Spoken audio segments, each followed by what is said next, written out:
सिद्धिभ्यः अमियोणजिलं वीरम् अनन्तवर्णार्दंसणसहावं वोच्चामिणियं सारं केवली शुद्ध केवली भणिनम। यह नियम सार परमागम है।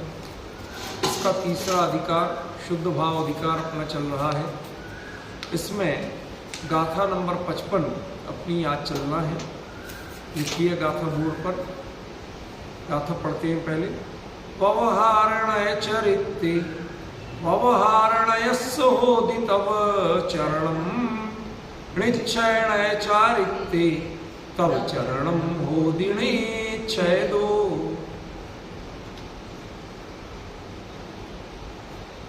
जो उन्होंने पिछली गाथा में कहा था कुंदकुंदाचार्य देव ने कि सम्यक दर्शन सम्यक ज्ञान ये मोक्ष मार्ग में है ही, मोक्ष में है ही। सुनो चरणम, अब चारित्र की चर्चा सुनो। वह कैसे करेंगे आप? व्यवहार निश्चय, व्यवहार और निश्चय के क्रम से चारित्र की चर्चा करेंगे। ठीक है ना। तम्मा चरणम पवक्खामी, इसलिए मैं चरण की चर्चा, चारित्र की चर्चा करना चाहता हूँ। तो वहां तो प्रतिज्ञा की, वो चर्चा तो इस गाथा में करना। ठीक है ना। तो जरा देखें, व्यवहार नय चरित्र, व्यवहार नय के चारित्र में, सरल है ना। व्यवहार, व्यवहार, नय नय और चरित्र चारित्र। व्यवहार नय के चारित्र में व्यवहार नयस्य होदि तव चरणम, व्यवहार नय का ही चारित्र होता है। क्या होता है? तव चरणम, तपश्चरण चारित्र कैसा होता है? व्यवहार नय से, व्यवहार नय का होता। निश्चय नय चारित्र और निश्चय नय के चारित्र में तव चरणम होदि निश्चय दो, जो तपश्चरण होता है वो निश्चय से हो। देखो दरअसल इनमें बहुत मामूली अंतर किया है आचार्य ने, लेकिन अंतर बहुत बड़ा। कई बार इससे दो पटरियां अलग होती ना, सूत भर का अंतर आता, लेकिन वो पहुंचती पूर्व और पश्चिम अलग अलग दिशा में। ठीक है। तो ऐसा ही अंतर यहाँ बहुत बड़ा है। क्या कह रहे हैं पहले कि व्यवहार नय के चारित्र में, यहाँ तो शब्द एक जैसा, व्यवहार नय चरित्र, निश्चय नय चरित्र। व्यवहार नय के चारित्र में, निश्चय नय के चारित्र में, ये दोनों एक जैसे डायलॉग है कि? लेकिन यहाँ जो अंतर आ रहा है दोनों में, ये बड़ा अंतर। वो क्या अंतर है कि तव चरणम होदि, तपश्चरण होता है। क्या होता है? तपश्चरण होता है व्यवहार नयस्य, व्यवहार नय का। उसमें क्या होता है? तपश्चरण जो होता है वो व्यवहार नय का होता है। शब्द पे जरा गौर करो, वो अपना करता रहेगा।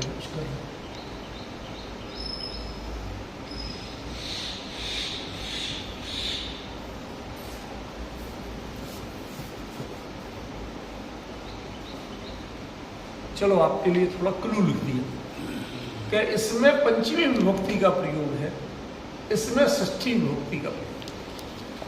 पंचमी और षष्ठी का क्या अंतर होता है? पंचमी आती है हेतु के अर्थ में, इससे ये काम होगा।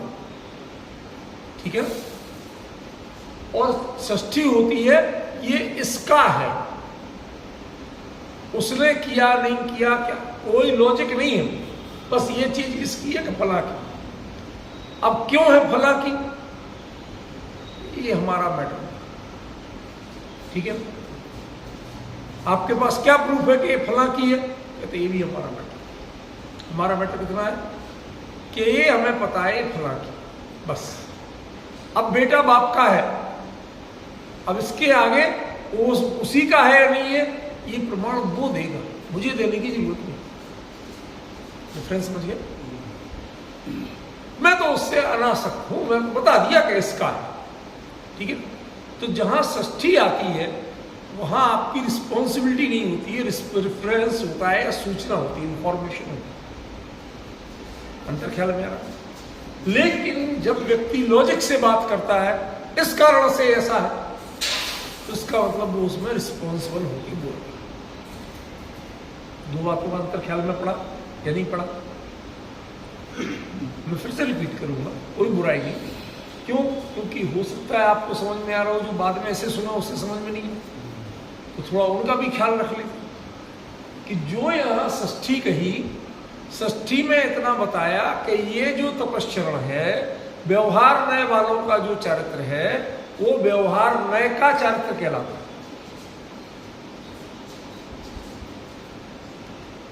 वो वास्तव में चरित्र है नहीं है, क्या है क्या नहीं, हम ये कुछ नहीं कह रहे, वो व्यवहार नय का चरित्र है। जैसे दुनिया में जगत मामा होते, गांव मामा होते, आजकल तो कोई नहीं पूछता, और पहले यदि ननिहाल से कोई मियाँ जी भी आ जाए तो उनको भी बच्चे मामा जी कहते थे, समझ गए, इज्जत देते थे। और वो बच्चों की माँ भी अरे भैया कब आए, वो भी भाई का प्यार और सम्मान देती थी। अब लेकिन भात देने के मामले नंबर आए जब, उनके यहां मांगनी नहीं जाती थी। क्यों? वहां लॉजिक देना पड़ेगा। यदि मियाँ जी के भात मांगने जाओगे, वो बहन जी कौन हो तुम, वहां कहलवा रहा है, अरे साहब बिल्कुल हमारी बहन है, लेकिन वो जो संबंध है वो गांव का संबंध है, रिश्ते का संबंध नहीं है। गांव का संबंध कभी भात नहीं देता, समझ गया? वो तो छोटा मोटा कोई सामान भेजना कर दिया तो क्या हो गया, बस काम चलाओ सरकार है, वो प्रॉपर नहीं होता, ठीक है। लेकिन जब हम कहते हैं किसी की किसी भाई बहन में कई बार लड़ाई भी हो जाती है, बोल चाल बंद हो, तो बाद में बहन की बेटी का ब्याह है, और भाई कहे मैं तो नहीं जाऊं, मेरी तो उससे बोलचाल बंद है, तो मां क्या कहेगी, अबे नालायक, भाई है तू उसका, समाज में नाक कटाएगा क्या? भाई नहीं देगा तो कौन देगा? भाई ही देता दुनिया में भात देने तो तुझे जाना पड़ेगा। अब दो तरह की बातों का डिफरेंस समझ में आ रहा है कि नहीं आ रहा है? जब लॉजिक से बात करते हैं तो उसके बाद में आपकी भलाई थी, बुराई थी, क्या था, क्या सब चीजें गायब हो जाती। नहीं तो दुनिया में क्या लगेगा कि देख ले भाई ने पैसा बचाने के चक्कर में भात देने नहीं, तो इसके आगे कुछ पूछा नहीं जाएगा, कुछ बताया नहीं जाएगा, माना क्या जाएगा, 4 पैसा बचाने के चक्कर में भाई ने भात नहीं। वो उनकी क्या बुराई थी, क्या झगड़ा था, किस कारण से था, कोई चर्चा करेगा, कोई सुनेगा? क्यों? अरे तू सगा है भाई, सगा है माने देना पड़ेगा। अब चाहे तेरे रिश्ते अच्छे हो चाहे बुरे हो, ऐसा पूरी पिक्चर क्लियर हो रही, समझ में आ रहा? और जो कभी ऐसे मिल जाए सगे भाई से को उतना बोलचाल नहीं हो, लेकिन गांव का है, अरे भैया तुम तो हमारे सगे से बढ़ के हो, तुम गांव की खबर तो लाते हो, माँ कुछ भेजती है, वो तो हमारा भाई तो आता भी नहीं, ला तो देते हो, हमें कुछ माँ को देना हो तो तुम ले जाते हो, कितने अच्छे हो। लेकिन ये जो व्यवहार है ये भात नहीं दिला, ये सगे भाई वाला काम नहीं करे। पक्का अंतर है कि नहीं? यही अंतर यहां आचार्य देते, षष्ठी और पंचमी का प्रयोग जरा सा क्लू देना होता। अब कई लोग कहते हैं कि भाषा और व्याकरण से हमें क्या करना, तो माफ करना आप प्रेरणा। अब आचार्य तुम्हारे सामने तो बैठे नहीं कि तुम्हें पूरी चीज समझा दें, उन्हें तो जो लिखना वो शब्द में ही लिखना, समझे कि नहीं? अब कल जैसे मैंने जो लिखा था उसको समझ बहुत कम लोग पाए, जो मेरे रात का लेक्चर सुन रहे हैं उन्हें तो समझ में आया, बाकी को नहीं आया। कैसे अंतर किया था कि जैसे एक अविरति सम्यक दृष्टि गृहस्थ था, वो गृहस्थ व्यक्ति यद्यपि मानता है कि संसार शरीर भोग मेरे नहीं है, इनमें मुझे नहीं रमना चाहिए, लेकिन अमृत दशा कहते ही उसको है कि वो जानता मानता तो है लेकिन वैसा कर नहीं पाता। करते समय तो जो दुनिया में चलता है वो करना पड़ता। समझ गए कि नहीं? मैं आपसे पूछता हूं, ये शादी ब्याह वाले काम विषय भूमि के काम है और क्या संसार बढ़ाने वाले काम है, इनमें खर्चा करना चाहिए।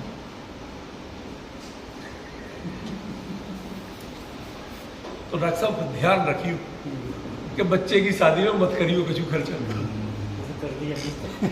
अरे आपकी इंडिविजुअल बात है, नहीं तो जनरल मैटर चल रहा है। तो क्या कहेंगे, अरे भाई साहब अब करना पड़ता है। ये जो पड़ता है ना, ये आपकी रुचि का विषय तो नहीं। खेद तो वर्त रहा है, खेद तो वर्त रहा है। क्या इनमें खाना पीना मौज मस्ती बैंड बाजे, इनमें सारा पैसा दिए जा रहे हैं। जहां चवन्नी का काम नहीं है वहां 4 रुपये देना पड़ रहा है। समझ गया?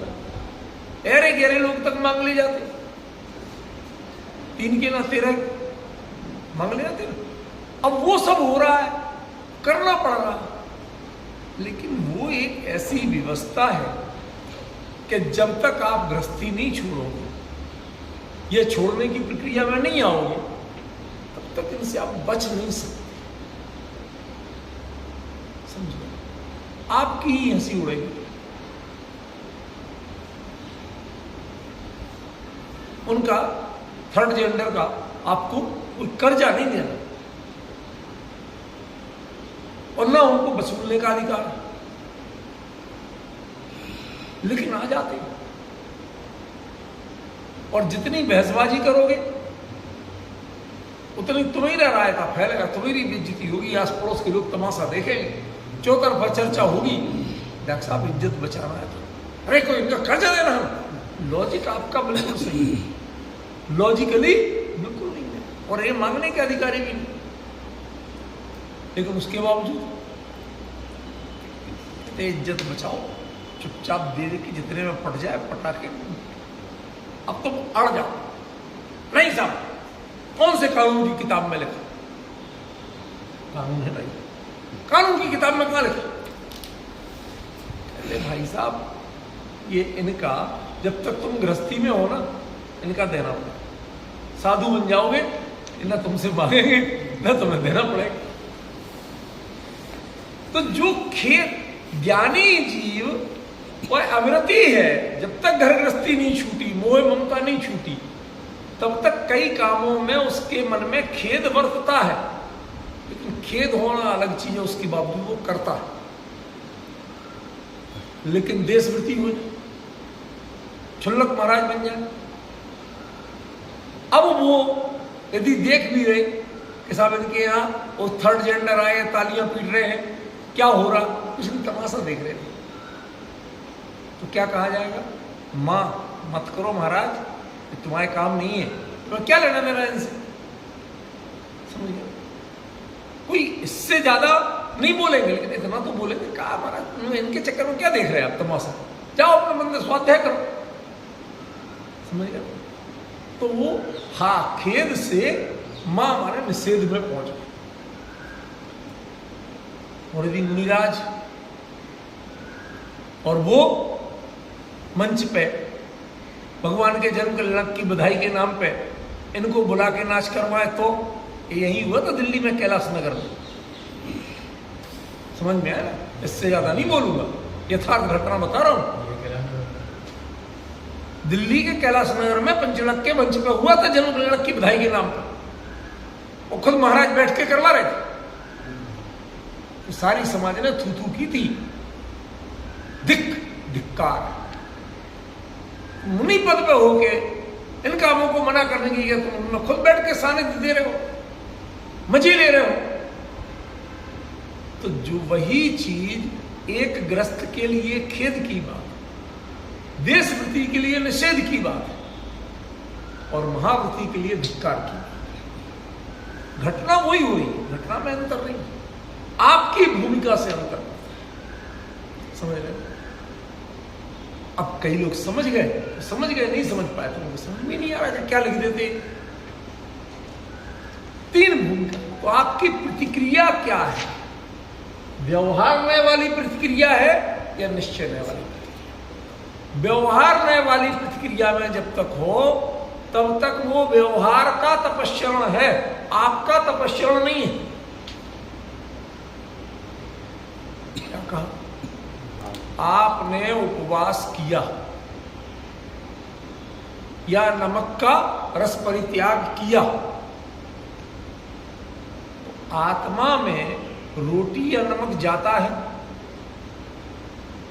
तो शरीर में जाता है, उद्गल में जाता है, आत्मा में जाता ही नहीं। तो ये जो तपस्चरण हो रहा है ये किसका हो रहा है? तो व्यवहार का हो रहा, हमारा है ही नहीं। आचार्य देव बड़ी सावधानी से समझा रहे हैं, यदि किसी दिन तुम आहार नहीं ले रहे हो, किसी दिन विहार नहीं कर रहे हो, किसी दिन मौन से हो, तो ये जो बाहर में हो रहा है घटित, ये तपस्चरण व्यवहार का है, तुम्हारा नहीं है। इस पर तुम्हें इतराने की जरूरत नहीं। देह एडजस्टमेंट करने को तैयार है कि भैया रोटी नहीं मिलेगी, हम डिस्टर्ब नहीं करेंगे तुम, तो कायदे से इसका थैंक्स किसको मिलना चाहिए? देह को मिलना चाहिए कि तुम्हें? लेकिन अकड़ते लोग खुद, मेरा आज उपवास होता कि नहीं? जबकि यदि पेट भरता तो देह का भरता। तुम तो जबरदस्ती में बेगानी शादी में अब्दुल्ला दीवाना, पेट उसका भर रहा और तुम चौड़े हो रहे, मजा आ रहा है। ये हमारे भ्रामक चिंतन है। तो जो भी यदि ग्रहण हुई हो रहा है तो भी व्यवहार का, और त्याग भी हो रहा है तो भी व्यवहार, वो तुम्हारा नहीं है। तुमने नियम संलेखना ले ली, उसके बाद भी यदि ऐसा मानते हो कि जो व्रत हैं, उपवास हैं, रस परित्याग है या और जो क्रियाएं हैं, इनको यदि छोड़ के तुम मानते हो कि मैंने किया, तो आचार्य कुंड कहते तेरी भूल है, तुमने नहीं की, ये तुम्हारी चीज नहीं है, तो व्यवहार नहीं किए। इसका क्रेडिट किसको मिलेगा? शादी किसकी है? लड़के लड़की की।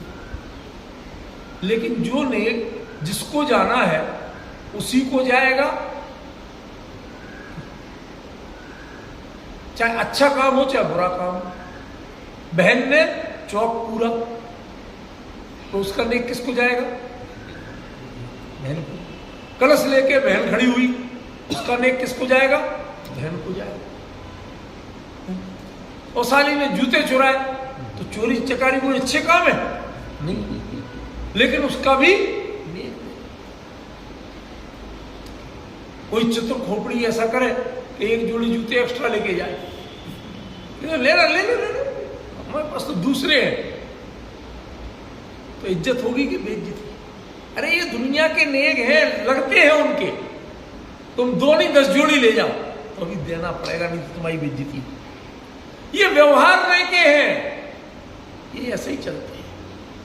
इनमें तुम्हें उलझने की जरूरत नहीं है, इनका कर्ता बनने की जरूरत नहीं। ये कायदे से तुम्हारा आचरण है ही नहीं।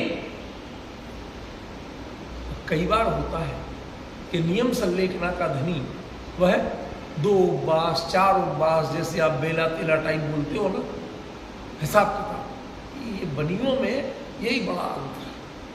हर चीज का हिसाब होगा। बेला हो गया 2 दिन लगातार करना। एक बात बताओ, 2 दिन तुम विषय के साय से दूर रह लिए, तो इसमें क्या गिनती गिनना? अच्छी बात है, रह लिए, हिसाब क्यों लगा? आज मैंने 2 रोटी खा ली, तो अम्मा होती हमारी 2 लगाती तमाचे। क्या गिन गिन के खाता? जितनी भूख लगी खा। ये भूख मिटाने के लिए रोटी कि हिसाब रखने के लिए? लेकिन हमने हिसाब रखना शुरू, ये बेला है, ये तेला है। अब नियम संलेखना के समय स्वाध्याय चिंतन में बड़ा मन लग रहा, शरीर का विकल्प ही नहीं आ रहा कि भोजन करना है, ऐसे भोजन कराना। 4 दिन महाराज जी नहीं उठे। अब लोगों में चर्चा होगी, देखो महाराज जी का तो उपवास का 4था दिन है। शब्द ध्यान देना कर, बड़ा एप्रोप्रिएट वर्ड्स बोल रहा हूं। महाराज जी के उपवास का 4था दिन है। ये व्यवहारी लोग हैं, ऐसे ही बोलेंगे। तुम मत मान लेना कि तुम्हारे उपवास का 4था दिन, ये तो तुम्हारे पड़ोसी का है। तुमने इसका उपवास करा, इसने तुम्हें इतना सपोर्ट दिया कि 4 दिन तुमने इसको रोटी नहीं दी और इसने तुम्हें परेशान नहीं किया। पहले तो thanks to, vote of thanks करो। समझ में? उसके बाद में ये बताओ कि उसने तो इतना कर दिया, तुमने क्या किया? ये बताओ। समझ में आ रहा होगी? इसने तो इतना सपोर्ट कर दिया बेअकल होके भी। बताओ, शरीर को पुण्य पाप होता है? होता है? शरीर को बंध मोक्ष होता है? ना शरीर को बंध मोक्ष होता है, ना पुण्य पाप। फिर भी उस भले आदमी ने 4 दिन तुम्हें सपोर्ट कर दिया, ठीक है? और उसके किए हुए काम को क्रेडिट ले रहे हो तुम। मेरे 4 उपवास। तो आचार्य ने कहा, भैया बड़े धोखेबाज आदमी, न तुम्हें अपनी समझ है, न तुम्हें शास्त्र की समझ है। ये जो तपश्चरण था, ये तो व्यवहार न्याय का था, ये तुम्हारा था कहां? दुनिया तुम्हारा कहती थी, दुनिया कहती थी, लेकिन तुम बताओ तुमने किया था क्या? तुमने जो कुछ किया था वो तो नहीं किया था। मेरा पॉइंट ख्याल में?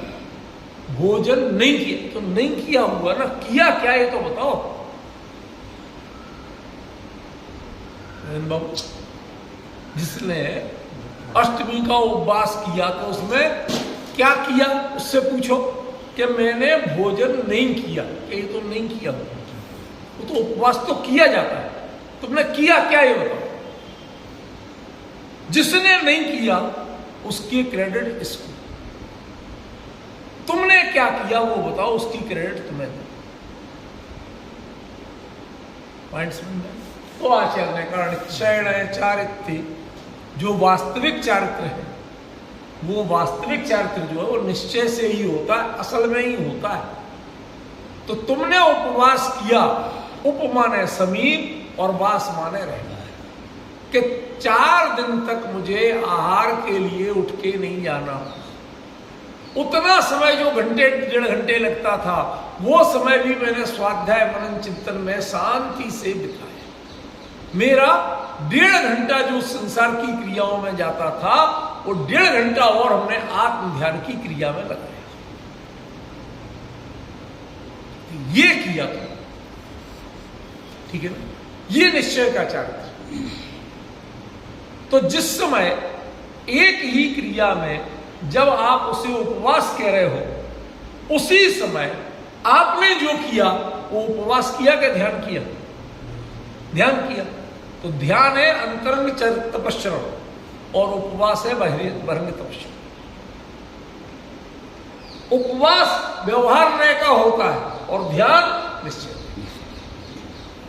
निश्चय न्याय से तो ध्यान होता है, निश्चय न्याय से आत्मा में उपवास नहीं होता।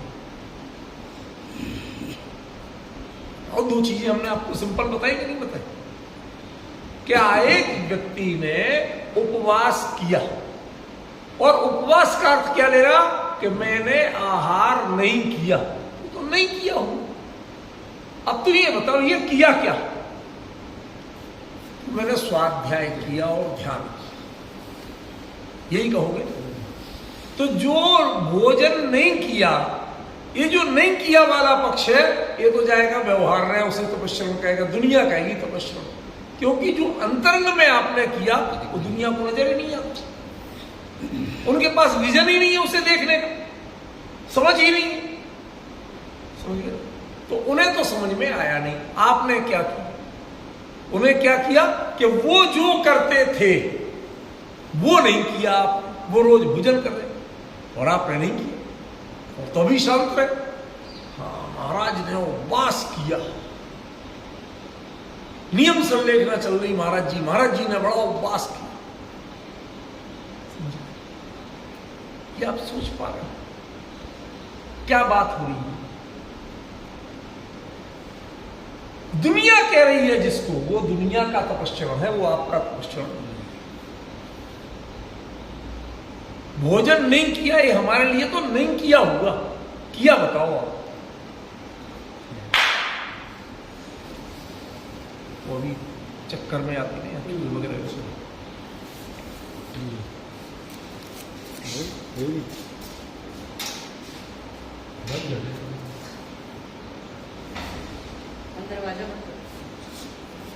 बात समझ में आएगी नहीं?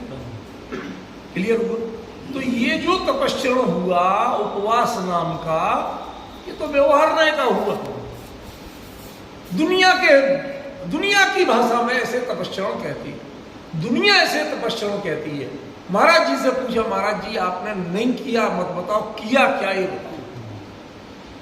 तो मैंने तो स्वाध्याय किया और ध्यान किया। ये दोनों कहां चले गए? अंतरंग तप में। और उपवास कहां रहा? बहिरंग तप।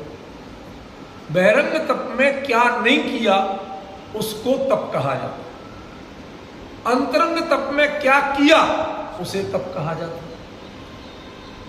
तो असल में महाराज जी ने क्या किया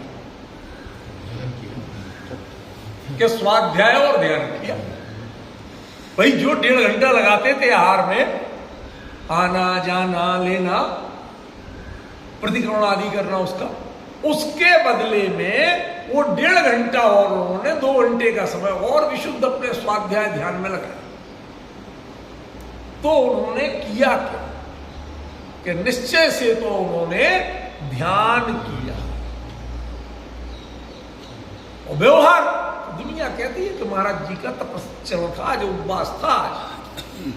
तो दुनिया के लिए तपश्चरण के नाम पर उपवास दिखता है और ज्ञानियों के लिए, नियम संलेखना वालों के लिए तपश्चरण के नाम पर ध्यान। असल में क्या हुआ आप बताओ? आपके खाते में क्या जुड़े? यदि आप भोजन नहीं किया, आहार नहीं किया, इसको उपलब्धि मानते हैं तो पुण्य कर्म का बंद हो सकता है ज्यादा से ज्यादा। वो भी सात्विक भाव से मानोगे, ठीक है ना? और यदि ध्यान करोगे तो पुराने बंधे कर्मों की निर्जरा होगी। अब बताओ मोक्ष मार्ग क्या है? नवीन बंध मोक्ष मार्ग है कि पूर्वबद्ध कर्मों की निर्जरा मोक्ष मार्ग? एक सिंपल सा कॉन्सेप्ट है, कुछ कठिन बात तो नहीं कह रहा हूं, ठीक है ना? अब मुनिराज मोक्ष मार्गी है, नियम संलेखना ले रहे तो मोक्ष मार्ग में आगे बढ़ रहे। तो मोक्ष मार्ग में आगे बढ़ने के लिए क्या चाहिए? बंध चाहिए या निर्जरा? निर्जरा चाहिए। तो इससे होगा बंध और इससे होगी निर्जरा। यदि जो भोजन नहीं किया उसको उपलब्धि मानोगे, उधर फोकस करोगे, उपयोग वहां रहेगा, ठीक है, पुण्य बनेगा, पाप नहीं कह रहा हूं। लेकिन असल चीज है कि बंध, और आश्रव और बंध दोनों क्या है? संसार है, मोक्ष मार्ग। संवर और निर्जरा मोक्ष मार्ग है कि नहीं? निश्चय चारित्र, जो निश्चय से बताया हुआ चारित्र, उसमें क्या होता है? तब चरण जो तपश्चरण होता है वो निश्चय से होता है। दुनिया क्या कहती है वो नहीं, तुम क्या करते हो वो। अब पूछा है हमने कि महाराज ये बताओ दुनिया ने क्या कहा, आपने आज क्या किया? ये मुझे मत सुनो, मुझे तो ये बताओ आपने आज क्या किया, आपकी उपलब्धि क्या? तो भैया मैंने तो ध्यान किया। कहते वो निश्चय से चारित्र, वो असली चारित्र है। पॉइंट ख्याल में पड़ो, कितनी सरल शैली है। अच्छे उन्होंने तो सीधी सच्ची बात कही। समस्या क्या होती है? इन दो ने सारी झंझट पैदा कर रखी।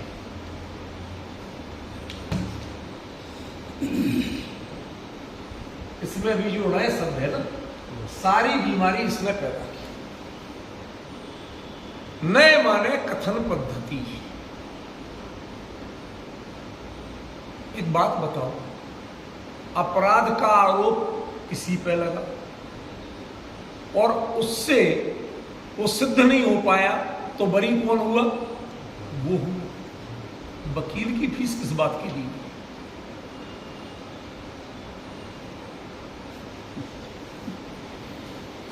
उसका क्लाइंट यदि अपराधी सिद्ध हो जाए और उसे मृत्युदंड मिल जाए तो अभी वकील की फीस मिलेगी कि नहीं मिलेगी? मिलेगी, ठीक है। और बरी हो जाए फीस तो नहीं लेगा, इनाम इकराम भी मांग लेगा। अच्छा एक बात कि यदि मुवक्किल को, माने जो व्यक्ति है जिस पर आरोप लगा है, उस पर जो अपराध सिद्ध हो जाए तो उस पर सारी बहस कौन कर रहा था? वो तो नहीं कर रहा था, वो तो वकील कर रहा था। उसका जितना पक्ष ले रहा था वो तो वकील ले रहा था। तो बताओ वकील को कितना अपराधी माना है? अपराधी का पक्ष ले रहा था, अपराध को सही सिद्ध करने की कोशिश कर रहा था, यही तो काम है उसका, है कि नहीं? तो अब वकील कितना अपराधी? यदि फांसी की सजा मिलती है तो वकील अपनी फीस लेगा और इनाम इकराम नहीं मांगता, चुपचाप चला जाता, लेकिन लेता तो है। तो जब तुम फांसी की सजा मिलने पे नजर झुका के चुपचाप चला जाता, उसमें अपने को अपराधी मानने को तैयार नहीं, गिल्टी फील नहीं करता, तो यदि मैं निर्दोष सिद्ध हो गया तो उसका श्रेय तुम क्यों लेते? तू अपनी वकालत की फीस पकड़, इससे आगे बोलने का अधिकारी नहीं। दोषी सिद्ध हुआ तो मैं और निर्दोष सिद्ध हुआ तो मैं। तुम कौन हो? तुम्हारा काम सिर्फ गाल बजाना।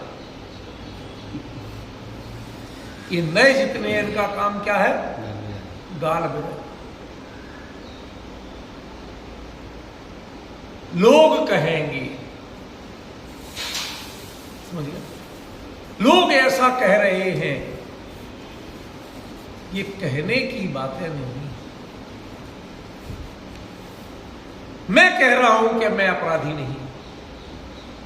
साहब एविडेंस तो कह रहे हैं, गवाह तो कह रहे हैं, तो भेज दो गवाहों को जेल में। जितने एविडेंस मिले उनको सूली पर लटका दो, मुझे क्यों लटका दो? यदि तुम्हें कहने पर विश्वास करना है, कहने के आधार पर निर्णय करना है, तो डिफरेंस समझना मेरी बात का। मैं नए के ऊपर बोल रहा हूं सब। कहने के आधार पर निर्णय करना है तो मैं कह रहा हूं कि मैंने अपराध नहीं किया, समझिए? तो मेरे कहे मुझे छोड़ दो, मुझे एविडेंस मत दो। और यदि सजा देना है तो जो मान रहे हैं, गवाह कह रहे हैं कि इसने हत्या की थी और सबूत कह रहे हैं, तो दोनों को मिला के सूली पर लटका दो, गवाहों को भी और सबूत को भी। क्योंकि वो कह रहे हैं ना, यदि कहने वाला ही सब कुछ है तो यदि वो कह रहे हैं वो सच है, तो मैं कह रहा हूं वो भी सच मानो। मैं कह रहा हूं कि मैं अपराधी नहीं हूं, मैंने अपराध नहीं किया, मैंने हत्या नहीं की।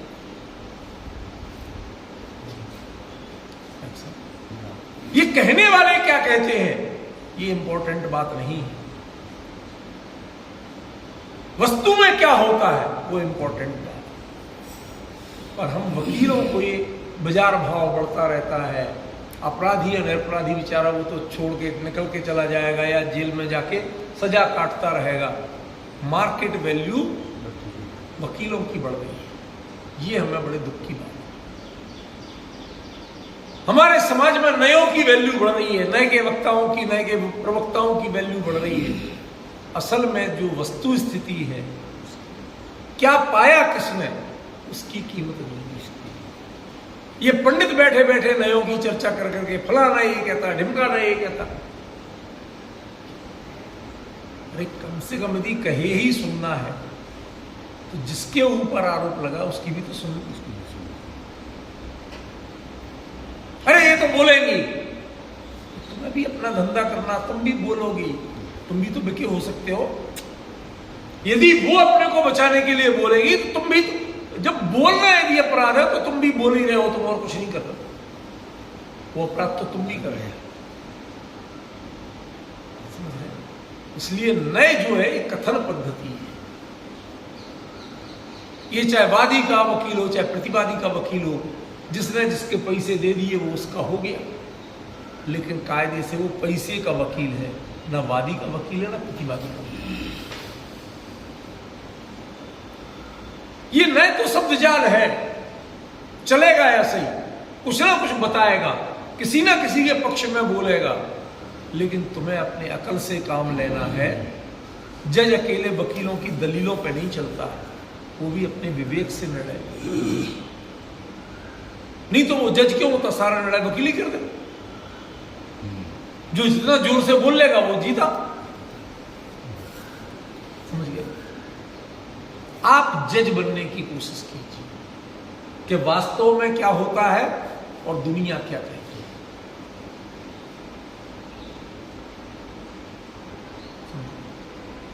एक स्वीडन की घटना है, वहां एजुकेशन लाइन के लोगों को बहुत सम्मान दिया।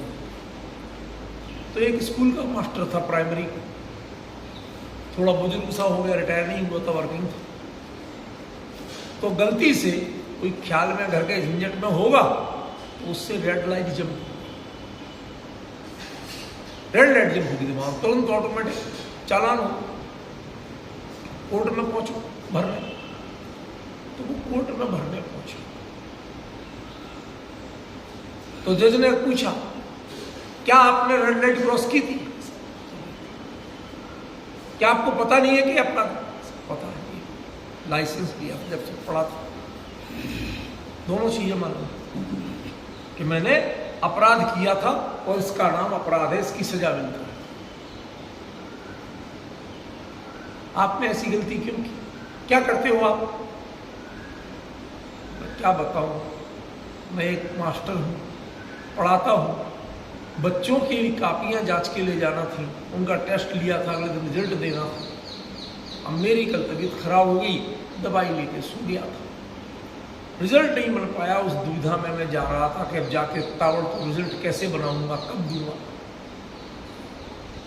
जज को इतना पता चला कि टीचर, तो उसने वही हथौड़ा मारा और बोला, योर अटेंशन प्लीज। सारे लोग खड़े हो, a teacher in the court. सब सम्मान में खड़े हो गए जैसे राष्ट्रगान में हो जाते। और उसने बाइज्जत बरी किया कि एक टीचर जिसने समाज को शिक्षित किया और वह समाज को शिक्षित करने के बाद भी उन्हीं बच्चों की चिंता में चूक कर गया। उसका उद्देश्य कोई वायलेंस करना नहीं था, रूल्स तोड़ना नहीं था, और उसने बाइज्जत बरी कर दी। अब इधर का वकील कह रहा था कि इसने अपराध किया, इधर का कह रहा था कि नहीं किया है। उसने किसकी सुनी? ना इसकी सुनी ना उसकी सुनी। उसका निर्णय किसी न किसी के पक्ष में तो जाना ही था, लेकिन वास्तव में वो किसी का पक्ष नहीं ले। क्यों? क्योंकि यदि बोलने वालों का, वकीलों का पक्ष ले तो फिर इनाम या सजा भी वकीलों को मिलना चाहिए, फिर मुवक्किलों को नहीं मिलना चाहिए। लेकिन चाहे आजादी मिले और चाहे सजा मिले, कैद मिले, दोनों मुवक्किलों को मिलती हैं, कभी भी वकीलों को नहीं मिलती। इसलिए वकीलों की भूमिका बहुत सीमित है। उनको तुम इतना भाव मत बढ़ाओ, उनको बोलने वाले तक रहने दो, वो इसमें कुछ नहीं। समझिए, यहां पर यही बात कह रहे हैं कि निश्चय क्या कहता है और व्यवहार क्या कहता है। लेकिन निश्चय से तो ऐसा होता है, ये पंचमी देवी हेतु निश्चय जो कह रहा हूं तो ऐसा होता है। तुम बोल कौन रहा है, निश्चय नहीं बोल रहा है, इस पर तवज्जो मत दो। तुम ये देखो कि ऐसा होता है कि नहीं होता। और जो व्यवहार न्याय कहता है वो कहने दो, ऐसा देखो कि वास्तव में वैसा होता है कि नहीं होता। उन्होंने पाया कि व्यवहार जो कहता है वैसा होता तो नहीं है, तो उसके लिए षष्ठी दे दी। और यहां वाकई में ऐसे ही होता है, उसके लिए पंचमी। अब बोलिए, एक ही गाथा, एक ही पैटर्न वाक्यों का, व्यवहार नय निश्चय नय, ठीक है। लेकिन यहां पर कहते हैं व्यवहार नय स, और यहां कहते हैं निश्चय दो, निश्चय नय श्री। पॉइंट समझ रहे हैं? ये चीजें बताती हैं कि जिन शासन का अर्थ यदि आपको करना है, आचार्यों के वचनों का अर्थ करना है, तो आपको बहुत सावधानी चाहिए। आप केयरलेस होकर नहीं कर सकते। वो एक मात्रा का भी अंतर कर रहे हैं तो क्यों कर रहे हैं, उसके पीछे उनका उद्देश्य, ठीक है ना। आप बिल्कुल लापरवाह नहीं हो सकते, आपको ध्यान देना ही पड़ेगा, ठीक है। इसीलिए मैंने आपको बताया कि नय जो है ये वकील है मात्र, ये मुद्दई नहीं है। हमारे पंडितों ने क्या गड़बड़ी की, नयों की चर्चा को मुद्दई बना दिया। प्रसिद्धि वकील की होती है, उसने छुड़ा दिया, उसने मार दिया, तो ये दे कोई कहने को तैयार नहीं कि उसने अपराध नहीं किया था इसलिए छूट गया, और उसने अपराध किया था इसलिए जेल गया। हम जजों की कीमत नहीं कर रहे हैं जिन्हें जजमेंट देना था। उसने पाया कि इसने ये गिल्टी था इसलिए जेल गया, उसने पाया था कि ये गिल्टी नहीं है इसलिए छूट गया। आपने ना उसकी कीमत की, ना जज की कीमत की, आपने वकीलों की कीमत की, वकीलों के रेट बढ़ा दिए। जज की तनख्वाह वही की वही, मुवक्किल की हालत वही की वही है, रेट किसके बढ़ रहे हैं, वकीलों के बढ़ रहे हैं। आप निश्चय नय और व्यवहार नय इस पर बहुत तवज्जो देते हैं, लेकिन आचार्य ने साफ साफ कहा कि वस्तु को देखो, वस्तु में क्या हुआ। मुनिराज ने यदि उपवास किया तो मुनिराज से पूछो, महाराज आपने क्या किया, 1.5 घंटे में आप आहार करते थे, 1.5 घंटे में आपने क्या किया। मैंने आज भोजन नहीं किया, इसका चिंतन किया। शब्द ध्यान देना सुरेंद्र जी, मैंने आज आहार नहीं किया, यह चिंतन किया, या आत्मा का ध्यान किया। यदि आत्मा का ध्यान किया तो आपका निश्चय दो चारित्र, और यदि आपने यही उपयोग लगाए रखा, आज मैंने भोजन नहीं किया, भोजन नहीं किया, आज मेरा आहार नहीं हुआ, वो व्यवहार में एकदम सिंपल व्याख्या है, सब कुछ भी इसमें कठिनाई नहीं। तो अब आए हम अपने मूल मुद्दे पे। मूल मुद्दा क्या है? नियम सार ग्रंथ को आचार्य देव ने 2 दृष्टियों से लिखा, एक विवरीय परिहर्थम और दूसरा नियम भावना। देखो भाभी जी को याद, विवरीय परिहर्थम माने जो चर्चा आचार्य कर रहे हैं उसमें कुछ ना कुछ मिसअंडरस्टैंडिंग पहले से फैली हुई है। उस मिसअंडरस्टैंडिंग को दूर करने के लिए आचार्य ने नियम सार लिखा। तो लोग वाग सच बताओ, जिसने 4 दिन का उपवास किया उसमें सारी दुनिया चर्चा 4 दिन आहार नहीं करने की करती है कि 4 दिन उस समय में क्या किया इसकी करती है। एक सिंपल प्रश्न है, नरेंद्र बाबू क्या चर्चा करते हो? अरे महाराज 4 दिन से आहार, वो 4 दिन उन्होंने किया नहीं किया कि तो चर्चा कर रहे हो, किया क्या ये तो बता दो दादा मेरे, वो बताने को कोई तैयार नहीं। ये विपरीतता थी आप। जो नहीं किया उसकी तो चर्चा कर रहे हो, और जो किया उसकी कोई बात तक नहीं कर रहे। ये पहली विपरीतता दूर किया चाहिए। और नियम भावना निमित्तम, अपने में इस बार नियम से लेखना लेना, तो इस भावना की वृद्धि करना कि मैंने उपवास किया, मैंने आहार नहीं लिया, ये चिंतन ही नहीं करना।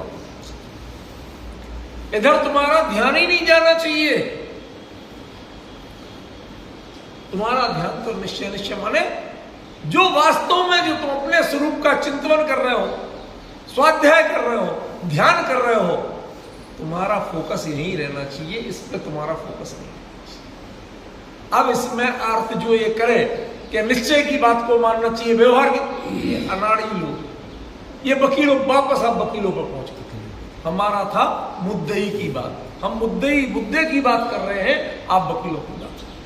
समाज में झगड़ा इन वकीलों ने फैलाया है, मुद्दों ने नहीं फैलाया। आज मैं आहार को नहीं जाऊं, भाई चल जाएगा, उसने कहा चल जाएगा, आराम से स्वाध्याय ध्यान में बैठा। मुद्दे की बात क्या थी? ये थी, इतनी सी थी,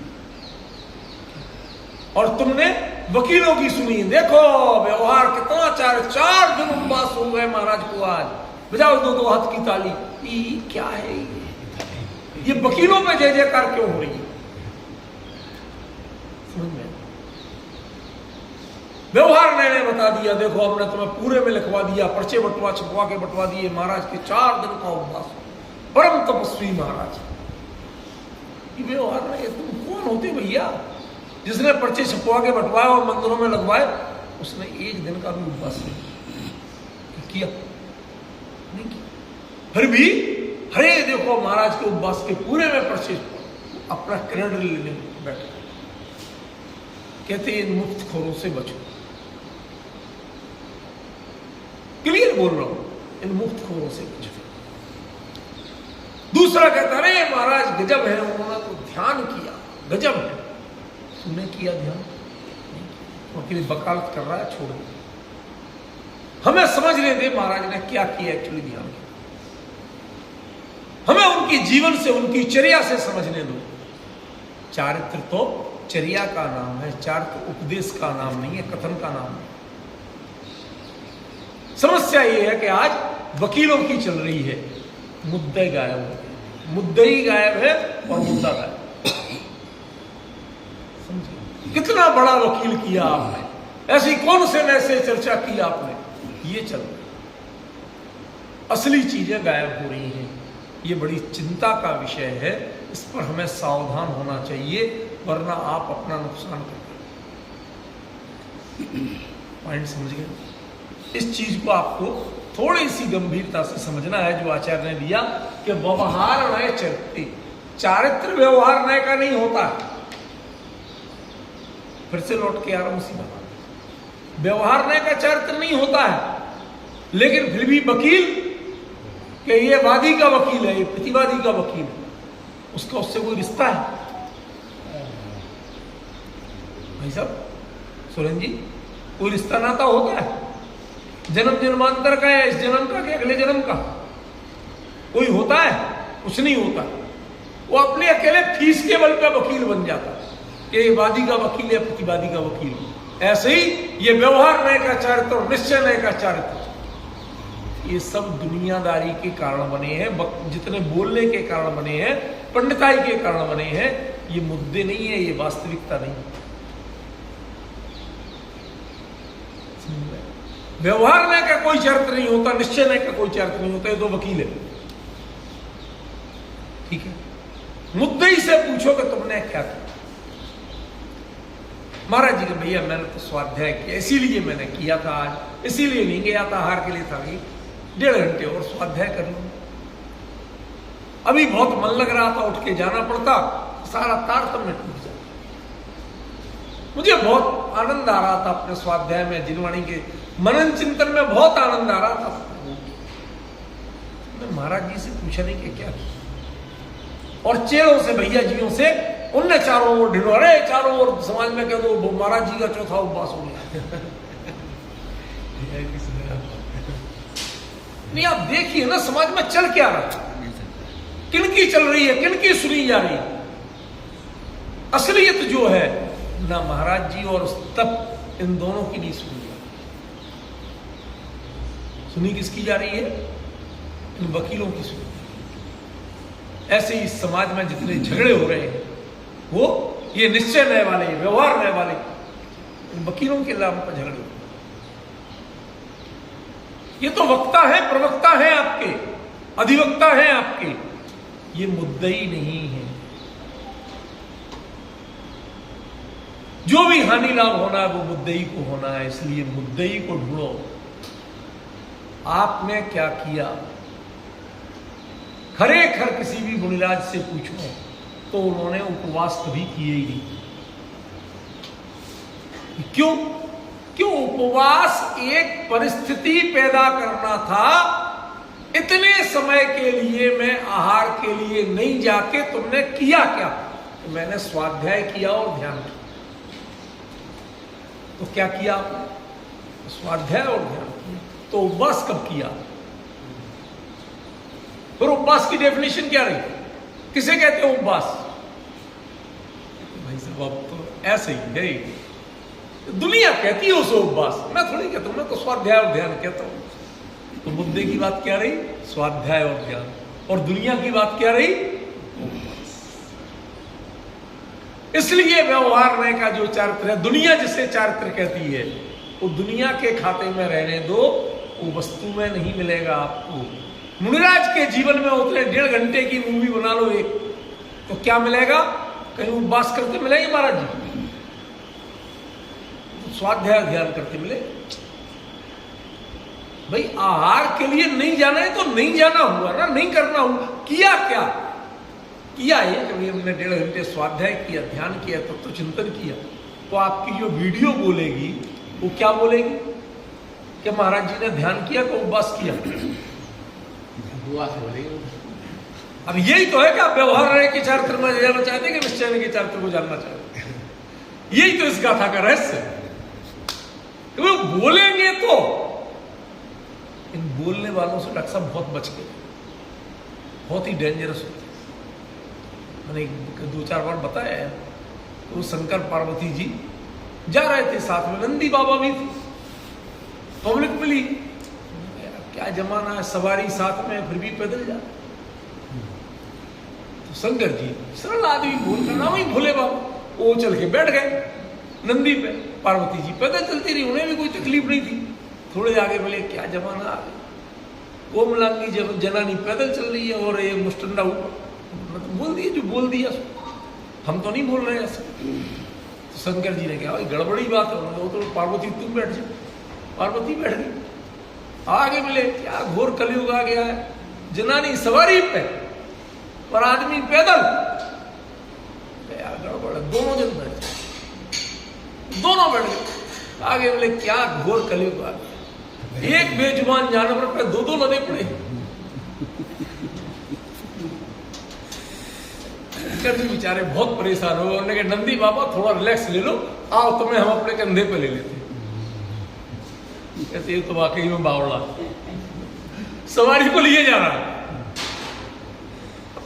दुनिया की बात सुनोगे तो जी नहीं पाओगे, कुछ नहीं कर पाओगे। आपको क्या करना वो करो, आप अपने लक्ष्य पे फोकस करो, दुनिया की कहीं सुनी पे फोकस मत करो। ये सीधा सिद्धांत है इसका। व्यवहार में किसी चारित्र कहता है, किसी तपस्या कहता है, निश्चय है कहते जो होता है वो निश्चय है, वो वास्तविकता है। वकील जब किसी का बनता है, समझदार आदमी, तो वो जेल में बंद था आदमी, वो पहुंचा रात को उसके पास आराम से टाइम लेके पहुंचा। 8 बजे पहुंचे, सोचे तो नहीं हम 10 बजे वापस। अब उसने कहा कि देखो मुझे तुम्हारे घर वालों ने या सरकार ने तुम्हारा वकील बनाया, अब मुझे मेरा काम है तुम्हें बचाना। मैं पूरी कोशिश करूंगा, पहले सच्ची बात बताओ, तुमने हत्या की थी कि नहीं?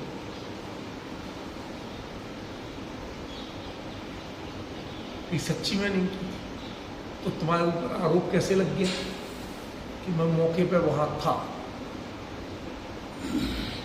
तो हमें एक क्लू तो मिला कि मौके पे था, हम ये नहीं कह सकते कि ये नहीं थे।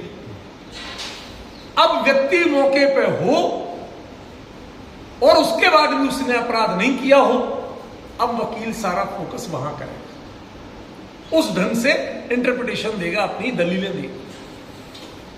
नए का काम यही है, वो उसके अनुसार दलीलें देता है जिसकी वकालत करता है। निश्चय नए का जो है कथन, वो अपना वो वकील वो क्या कहता है कि वास्तव में इस व्यक्ति ने उपवास किया ही नहीं।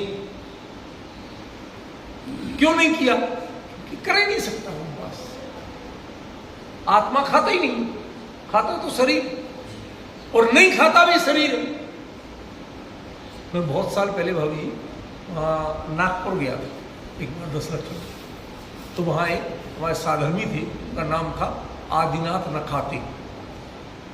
नखाते उनका सरनेम। तो एक दिन वो लेट आए, शाम की जल्दी चर्चा थी, लेट हो गए, तो हमने ऐसे बोल दी, हमने कि आदिनाथ जी यदि तुम नहीं खाते तो टाइम पे आ जाते। बोलने को तो बोल दिया, वो तो एक मजाक था, लेकिन वो काम नहीं करते। कहते मैं तो न खाते हूं, आत्मा कहता मैं तो खा ही नहीं आज तक। बताओ, जो कुछ गया इसी के अंदर गया, जो रस बने इसके लिए मिले, आत्मा में कब मिले? मिले हो? हमारे डॉक्टर साहब बैठे इतने अच्छे जानते कि जितना रस होता है वो शरीर में ही लगता है, आत्मा को नहीं। नुकसान करता है तो शरीर को, फायदा करता है तो शरीर को। इनकी दवाइयां फायदा करती हैं तो शरीर को, और बदपरहेजी नुकसान करती है तो शरीर को। बड़े सावधानी से निर्णय करना है कि हमें क्या करना, किस दिशा में जाना। कहते वकीलों की नहीं सुनना, मुद्दे की बात को जानो, मुद्दे को पहचानो और मुद्दे के आधार पर निर्णय, तो आप जिनवाणी समझ पाओगे, तो आप तपस्या समझ पाओगे। जब मुद्दे की बात यह है कि शरीर कहता है, वो आत्मा कहता है भैया मैंने तो आज तक खाया ही नहीं, तो उपवास किया कहां से कहलाएगा? मेरा तो अनादिकाल से उपवास ही, खाया ही नहीं। जितनी बार भी खाया शरीर ने खाया, तो जो भी सजा मिलना चाहिए वो शरीर मुझे क्यों मिलती, और पुरस्कार मिलना चाहिए तो शरीर को, तो मुझे क्यों मिलता? उपवास तो किया महाराज जी ने, सो शरीर को नहीं कहते, और आहार कर लिया तो ये बड़ी विडंबना है। इसलिए आचार्य कुंद ने जो इस गाथा में लिख दिया कि व्यवहार नय के चारित्र में जो तपस्या है वो व्यवहार का है, वो तुम्हारा नहीं है, असल में नहीं है।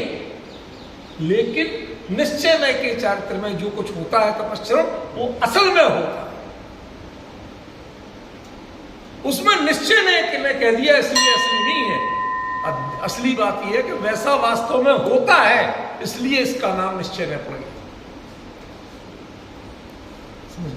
उसने अपराध नहीं किया था, इसलिए वकील जीत गया। वकील नहीं जीता, उसके निरपराधपना जीता।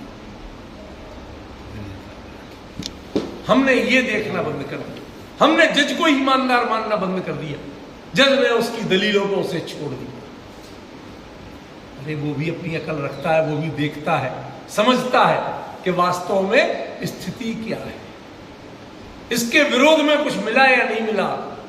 नहीं मिला तो फिर वो उसको क्या करे, छोड़े नहीं। उन वस्तु स्थिति को कोई नहीं देखता, हम वकीलों को श्रेय देते हैं।